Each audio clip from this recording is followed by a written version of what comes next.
முன்னொரு காலத்தில் விக்ரமசேனன் என்கிற இளைஞன் வாழ்ந்து வந்தான். இவனது தந்தை பிரபலமான வணிகர், மிகப்பெரிய செல்வந்தரும் கூட. பணம் தன்னிடம் குவிந்திருந்ததால் மது அருந்துவதிலும் கேளிக்கை விஷயங்களிலும் அதிக ஆர்வம் கொண்டிருந்தார். அவருடைய மாளிகை போன்ற வீட்டில் மது விருந்தும் கேளிக்கைகளும் தினமும் நடைபெறுவது வழக்கம். பெண்கள் விஷயத்தில் மிகவும் மோசமானவர் விக்ரமசேனனின் தந்தை. தன் ஆசைக்கு இணங்காத பெண்களை கட்டாயப்படுத்தி தன் வழிக்கு கொண்டு வந்து விடுவார். இப்படி புற இன்பங்களில் சேர்த்த செல்வம் அனைத்தையும் செலவு செய்ததால் தன்னுடைய சொத்துக்கள் அனைத்தையும் இழந்தார் அந்த வணிகர். ஒரு நாள் இறந்தும் போனார். தந்தையின் மறைவுக்கு பிறகு அவர் நடத்தி வந்த கடையை விக்ரமசேனன் தொடர்ந்து நடத்துவது என்கிற முடிவுக்கு வந்தான். கடையின் வரவு செலவு கணக்குகளை ஆய்வு செய்தான். கடன் எக்கச்சக்கமாய் இருந்தது. ஆனாலும் மனதை தளர விடாமல் தொடர்ந்து வியாபாரம் செய்ய ஆரம்பித்தான். தன் தந்தை வாங்கிய கடன்களை கொஞ்சம் கொஞ்சமாக அடைத்து வந்தான். ஒரு கட்டத்தில் தந்தையின் கடன்களை எல்லாம் அடைத்து அவன் ஒரு நல்ல நிலைக்கு வந்திருந்தான். அவனுடைய கடையில் வியாபாரமும் அமோகமாக நடைபெற்று கொண்டிருந்தது. ஒரு நாள் பகல் வேளையில் அவன் கடையில் அமர்ந்திருந்த போது அழகான இளம்பெண் ஒருத்தி வந்தாள். ஆடம்பரமான ஆடை அணிந்திருந்த அவள் தன் வேலைக்காரன் ஒருவனோடு அங்கே வந்திருந்தாள். அவள் அமர இருக்கை வழங்கினான் விக்ரமசேனன். இருக்கையில் அமர்ந்தவள் அவன் கடை முழுவதையும் நோட்டமிட்டாள். அவன் கடையில் இல்லாத பொருட்களையும் வேண்டும் என்று கேட்டாள். அவளது பேரழகு விக்ரமசேனனை வெகுவாக கவர்ந்து விட்டது. அவள் கேட்ட எல்லாவற்றையும் வாங்கி கொடுப்பது என்று தீர்மானித்தான். தன் கடையில் இல்லாத பொருட்களை பக்கத்து கடைகளில் இருந்து வாங்கி வந்தான். அவள் வாங்கி குவித்த பொருட்களுக்கான விலை 5000 பொன் வரை வந்தது. அவள் வாங்கிய எல்லா பொருட்களையும் அவள் வந்த குதிரை வண்டியில் ஏற்றினான். அவள் புறப்படும் நேரம் வந்தது. தன்னுடைய அழகான கைகளை ஆட்டியபடி அவள் விடைபெற்று சென்றாள். அவள் மறையும் வரை அவள் போன வழியையே மெய்மறந்து பார்த்து கொண்டிருந்தான் விக்ரமசேனன். அவள் போன பிறகுதான் அவள் வாங்கி சென்ற பொருட்களுக்கான பணத்தை தரவில்லை என்பது அவனுக்கு தெரிந்தது. அவள் யார் என்பதே அவனுக்கு தெரியாது. அவளை எப்படி எங்கே போய் கண்டுபிடிப்பது என்று தவித்து போனான். பித்து பிடித்தவன் நிலைக்கு ஆளானான். கடையை மூடிவிட்டு வீட்டுக்கு போனான். அவனுக்கு உணவு உண்ண பிடிக்கவில்லை, தூக்கமும் வரவில்லை. அவன் நினைவெல்லாம் அவளே நிறைந்திருந்தாள். இப்படியே ஒரு வாரம் போனது. ஒரு நாள் மறுபடியும் அந்த அழகி அவன் கடைக்கு வந்தாள். கூடவே அந்த வேலைக்காரனையும் அழைத்து வந்திருந்தாள். உங்கள் கடையில் நான் வாங்கிய பொருட்களுக்கான பணம் 5000 பொன்னை நீங்கள் வாங்க மறந்துவிட்டீர்கள் என்று சொன்னவள் அந்த 5000 பொன் நிரம்பிய பணமுடியை அவனிடம் தந்தாள். அதை பெற்றுக்கொண்டு திறந்து பார்த்தான். அவள் சொன்னது போலவே 5000 பொன் இருந்தது. ஏற்கனவே வாங்கிய பொருட்களுக்கான பணத்தை கொடுத்து விட்டாள். எனக்கு இன்றும் நிறைய பொருட்கள் வேண்டும் என்று கேட்டாள்.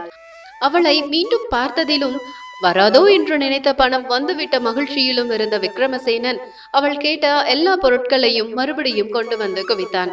அவன் கடையில் இல்லாத பொருட்களை சென்ற முறை போலவே அக்கம் பக்கத்து கடைகளிலிருந்து மொத்தமாக வாங்கி வந்தான். கடந்த முறையை விட இந்த முறை 2 மடங்கு பொருட்கள் வாங்கினாள் அவள். இவற்றின் விலை 10,000 பொன் வரை வந்தது.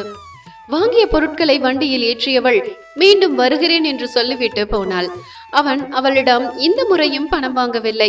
அவளும் அது பற்றி எதுவும் சொல்லவில்லை. இந்த முறையும் அவளை பற்றி அவன் தெரிந்து கொள்ளாமல் விட்டுவிட்டான். அவள் போன பிறகுதான் தன்னுடைய அறியாமையை நினைத்து வருந்தினான். யாரென்றே தெரியாத ஒருத்தியிடம் 10,000 பொன் மதிப்புள்ள பொருட்களை கொடுத்து அனுப்பியிருக்கிறோமே, அவள் மறுபடியும் வந்து அந்த பணத்தை தருவாளா தரமாட்டாளா என்று புலம்பி தவித்தான். 1 மாதம் ஆகிவிட்டது. 10,000 பொன் மதிப்புள்ள பொருட்களை வாங்கி கொண்டு போனவள் அவன் கடை பக்கமே வரவில்லை. அந்த அழகி கேட்ட நிறைய பொருட்களை பக்கத்து கடைகளில் இருந்து கடனுக்கு வாங்கி கொடுத்திருந்தான்.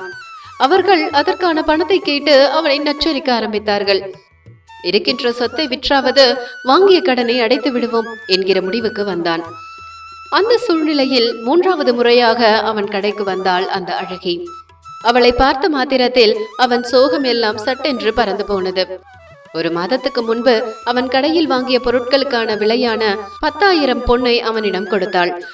அவளிடம் இன்றும் பொருட்கள் வேண்டுமா என்று விக்ரமசேனன் கேட்டான். அவள் வேண்டாம் என்று சொன்னாள்.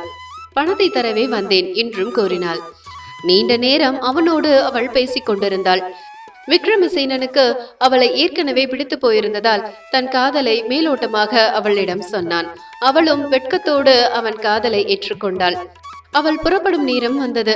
மீண்டும் எப்போது சந்திக்கலாம் என்று கேட்டான் விக்ரமசேனன். என்னுடைய வேலைக்காரனை உங்கள் கடைக்கு அனுப்பி வைக்கிறேன். அவன் உங்களை என் இடத்துக்கு அழைத்து வருவான் என்று பதில் சொன்னவள் அவனிடம் பிரியா விடை பெற்று புறப்பட்டாள். சில நாட்களுக்கு பிறகு அந்த அழகியின் வேலைக்காரன் அவன் கடைக்கு வந்தான். அந்த அழகி யார் என்கிற விவரத்தையும் அவனிடம் சொன்னான்.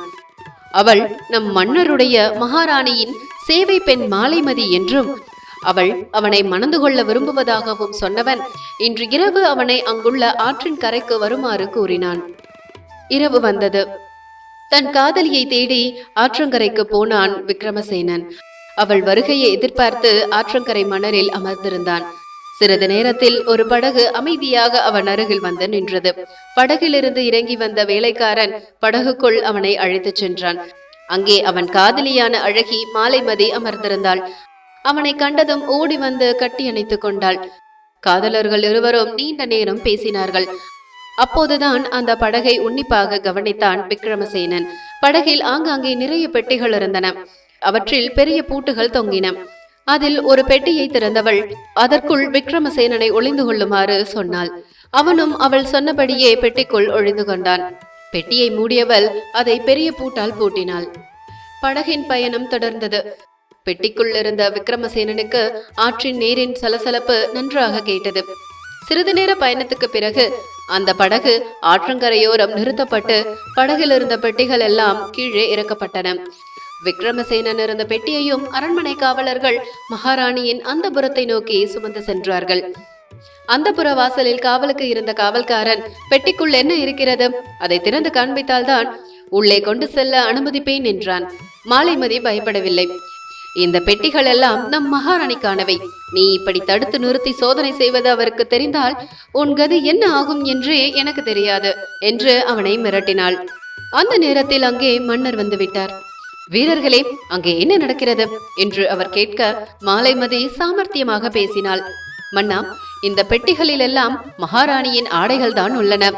வெள்ளாவி வைத்து வெளுக்க கொண்டு செல்லப்பட்ட ஆடைகளை இப்போது மறுபடியும் கொண்டு வருகிறோம் என்றாள். பிறகு ஒவ்வொரு பெட்டியாக திறந்து காண்பித்தாள். அவள் சொன்னது போலவே எல்லா பெட்டிகளிலும் மகாராணியின் ஆடைகள் தான் இருந்தன. விக்ரமசேனன் இருந்த பெட்டி அருகில் அவள் வந்தபோது, மன்னா, இந்த பெட்டியில் நம் மகாராணியின் விசேஷ ஆடைகள் இருக்கின்றன.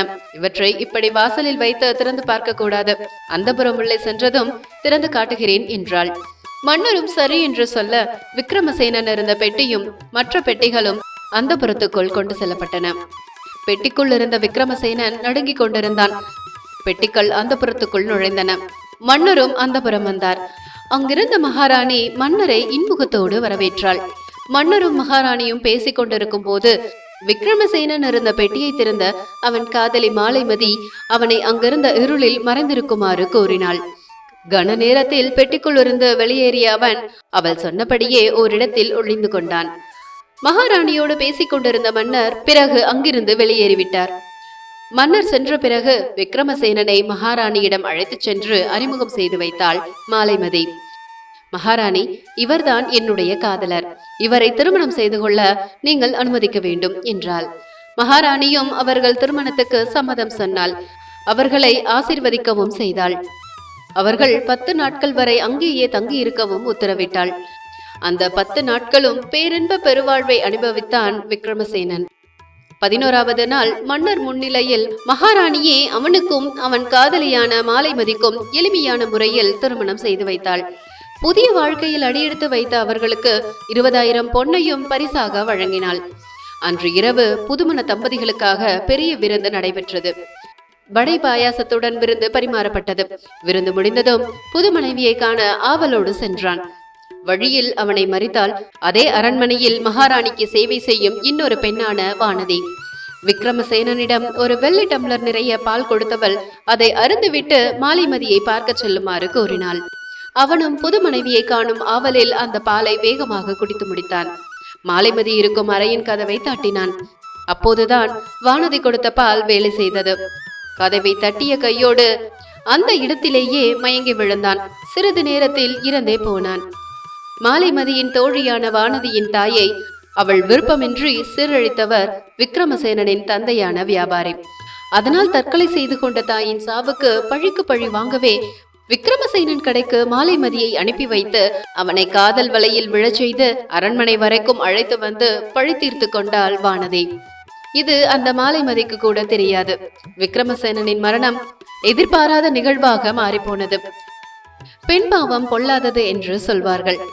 அந்த பாவத்தை செய்தவர்கள் நன்றாக வாழ்ந்திருந்தாலும் அந்த பாவத்தின் தண்டனை அவர்களின் பிள்ளைகளை எந்த வடிவிலாவது வந்து சேரும் என்கிறது இந்த கதை. இந்த கதை பிடிச்சிருந்தா லைக் பண்ணி ஷேர் பண்ணுங்க. இது போன்ற சுவாரஸ்யமான கதைகளை தொடர்ந்து கேட்க நம்ம ஆன்மீகம் ஆனந்தம் சேனலை மறக்காம சப்ஸ்கிரைப் பண்ணிட்டு கூடவே பெல் நோட்டிபிகேஷன் பட்டனையும் ஆன் பண்ணிக்கோங்க. அப்படியே இந்த வீடியோ பத்தின உங்களோட கருத்துக்களை மறக்காம கமெண்ட் பண்ணுங்க. மீண்டும் இன்னொரு கதையோடு சந்திப்போம்.